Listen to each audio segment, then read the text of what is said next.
What's up guys, today I'm going to teach you on how to create a login form program or login program just using the Visual Basic 2010.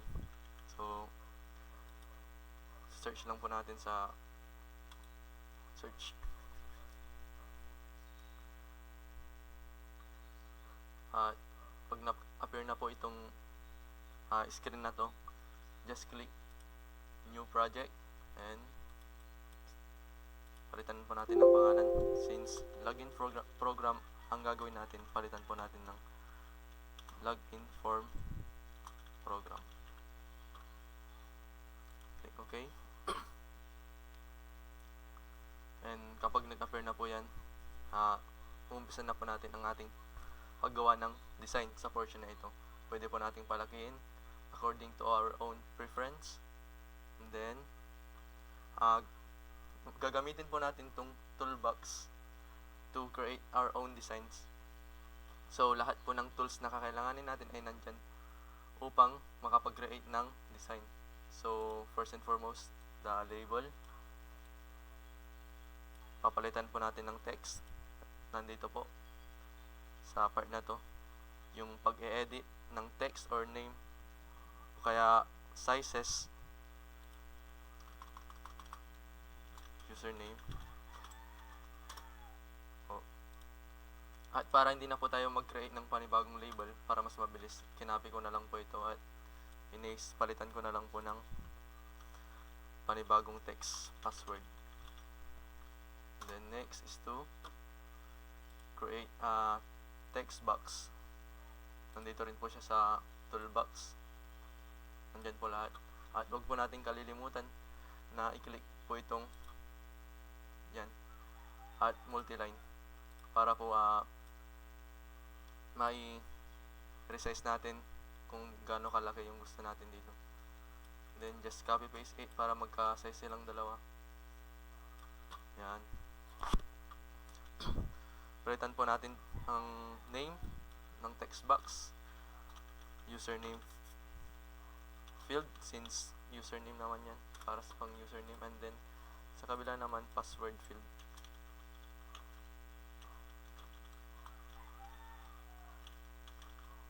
Yan. At susunod, gawa tayo ng button. And replace ko na lang po siya sa baba kasi usually yung mga button nasa baba.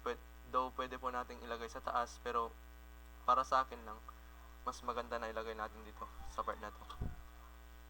Palitan lang natin ng text. Gawin natin register. Actually, pwede natin palitan tong form 1 ng registration form para mas maganda at organized. And after po natin makapag-create ng design, pupunta po tayo sa project. Login form program properties. At punta po tayo sa settings. Itong settings po, palitan lang po natin ng username. At kapag nalagay na po natin ng username, automatically maglalagay po itong panibagong space para makapaglagay po tayo ng panibagong pangalan. Just leave it empty. Itong mga to, ito lang po yung gagalawin natin, itong pangalan. And then go back to the design and double click the register button. Yan po. Sorry for this portion kasi na double click ko po yung dalawang napipindot. Yan po. Tinanggal ko na lang po para hindi po makalito kasi pwede din po naman na hindi natin tanggalin yun, pero mas prefer ko na tanggalin natin para makapag-focus po tayo sa portion na to. And then declare po tayo ng variable a. So just watch lang guys. I will explain it later after kung makapag-code.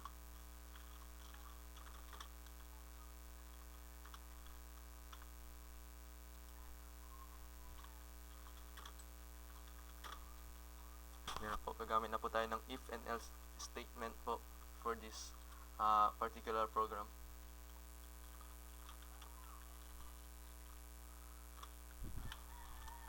If username field that text.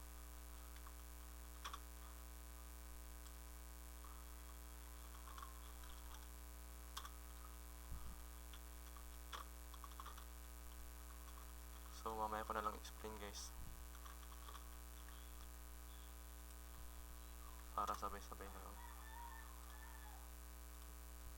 Copy ko na lang po para hindi na tayo mahirapan mag-type, mas mabilis. Palitan na lang natin ng password itong username.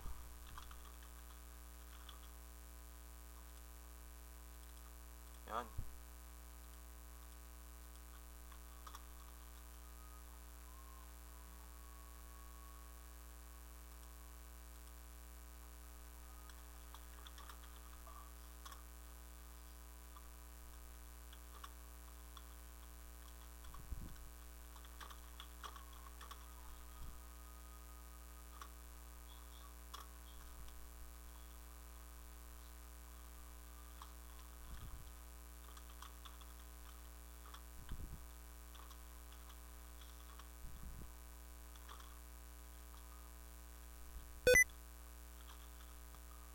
Oops, sorry.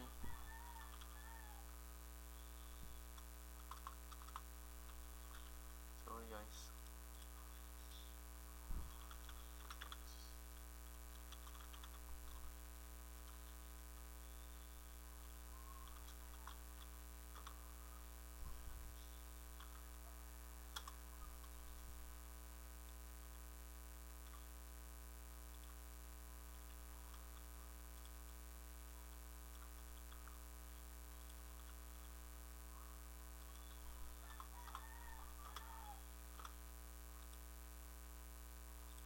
Palitan po lang natin ng password.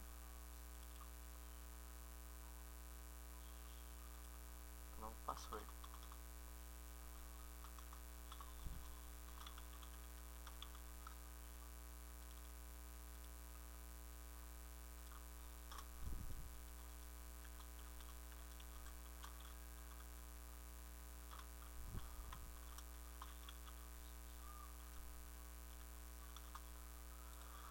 So, ang logic po sa program na to ay nag-declare po tayo ng variable na A. At kapag po ang username natin ay empty, wala pong mangyayari sa ating program. Pero tinabasahin pa natin, if not username field that text. Ibig sabihin po kapag ang username natin ay hindi empty, mag-i-increment siya ng 1 sa variable A. And then kapag yung password din po ay hindi empty, ibig sabihin kapag may tinype po tayo na something sa ating username field and password field, mag-i-increment siya ng another 1, so magiging 2 na siya kapag yung username field at password field ay hindi empty. Yung A magiging 2. So kapag yung A ay 2 po, magsisave po yung tinype natin sa username at password, at yun po yung gagamitin natin sa login form upang makapag-login. So kung ano man po yung mga tinype natin sa username at sa password is yun po yung magiging official na kailangan nating i-type sa login form upang makapag-login. So gawa na po tayo ng login form program. Since tapos na po tayo sa register, just click login form program, right click, add, and punta po tayo sa Windows form, add, click add.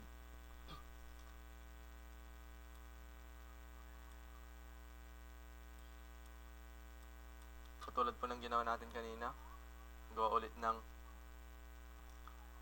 label,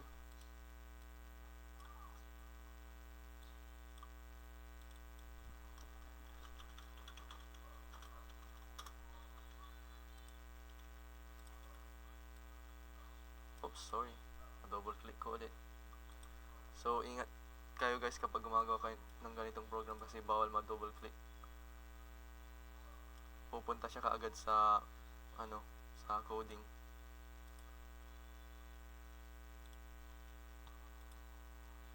Palitan po natin ng password.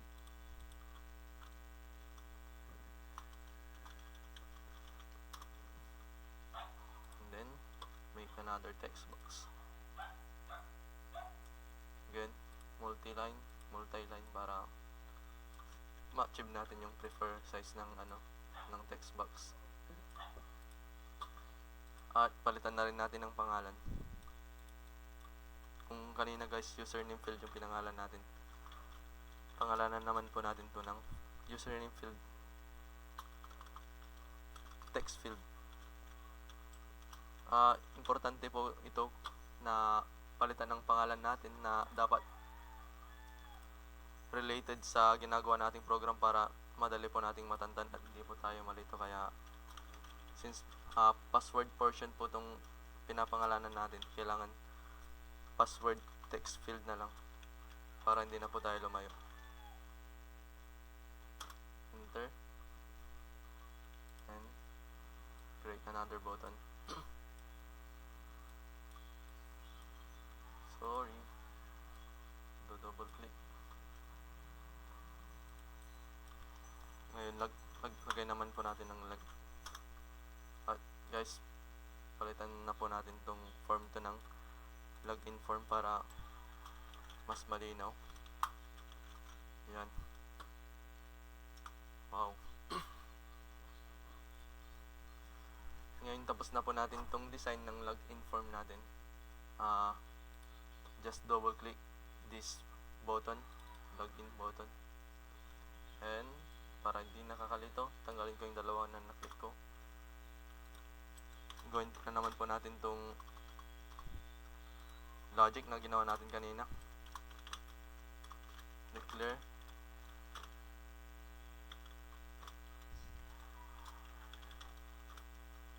post here.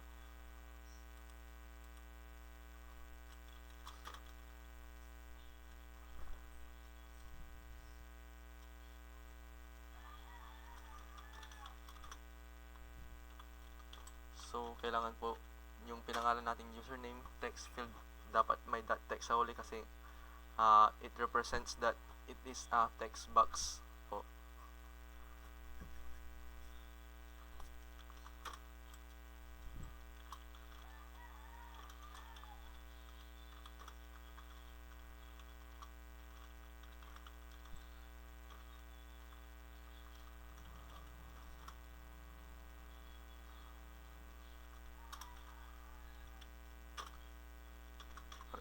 Parehas lang po ito ay +1 and then another. Copy paste na lang natin para di na mahirapan mag-type at mas mabilis po tayong tapos palitan lang ng password at password. That's it. And if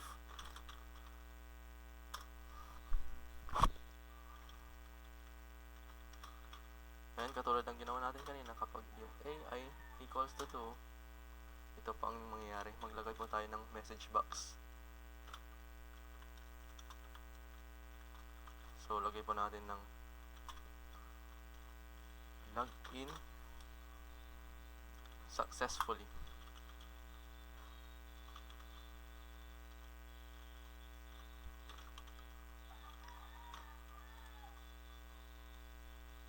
So, pwede po nating lagyan ng box style kung ano pong gusto natin.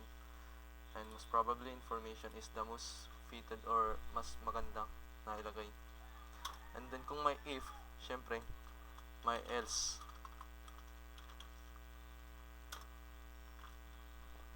Message box again to display message. Pwede nating ilagay na either username or password is invalid.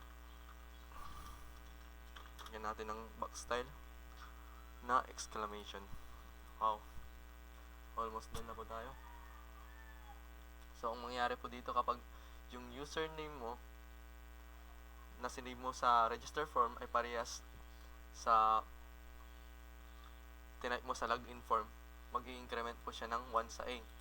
At ganoon din pa sa password kapag yung niregister mo na password ay parehas sa login form na ilalagay mo, password, mag-i-increment siya ng another 1. So, magiging 2 na po siya. At kapag 2 po, naging 2 na po yung A, magme-message po yung program natin ng log-in successfully. It means that you have entered the same username and the same password. If mali naman po yung tinype natin sa either username or password, automatically magiging 1 or 0 lang po yung A natin. At kapag ganun po yung nangyari, ang ating program ay magme-message ng either username or password is invalid. So yun po. Balik po tayo sa Form 1 program natin. Kasi po wala pong mangyayari kapag nirun po natin kaagad. Kailangan po natin mag-message box ulit.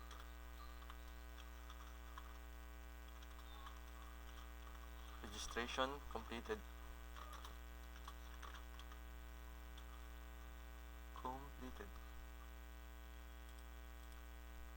And then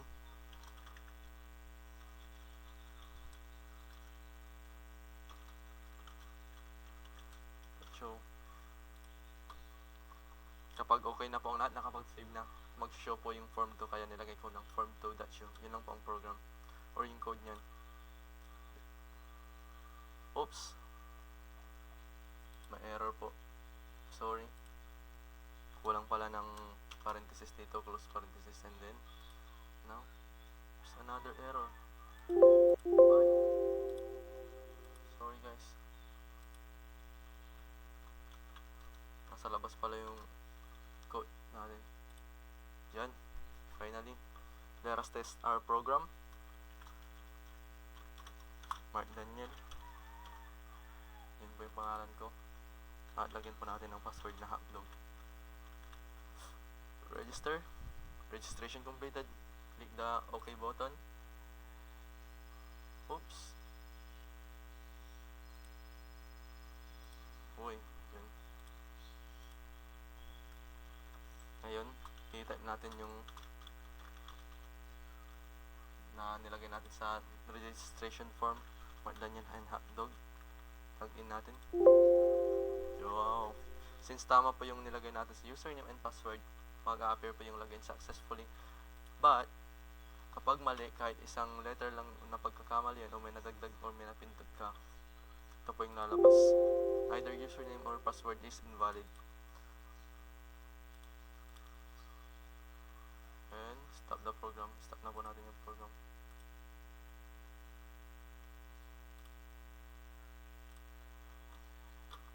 Additional guys, sa design, pwede po nating palitan tong password ng character. Pwedeng bullet or asterisk, but I prefer asterisk para po mas maganda at mas legit tingnan. And it same goes to the password. And actually guys, pwede po tayong maglagay ng link label. Ang function naman po nito kapag ilalagay ko po nito sa registration form kapag hindi ka pa po nakakapag-register. So lagyan na lang natin ng register. Enter at kukode po natin ng konti. Form1.show.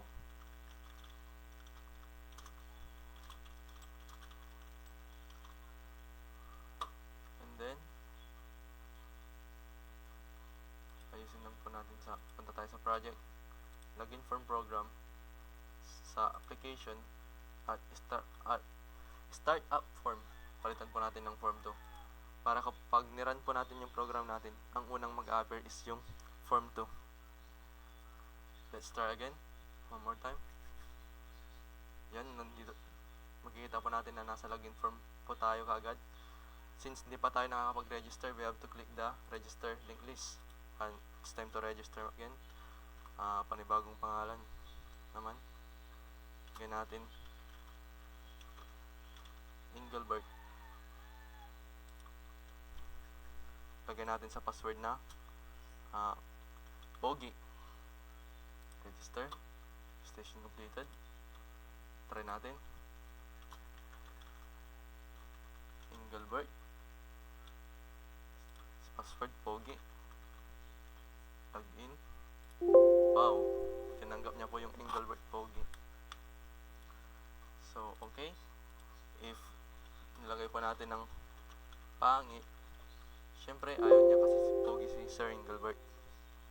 So, that's all for today's video and tutorial.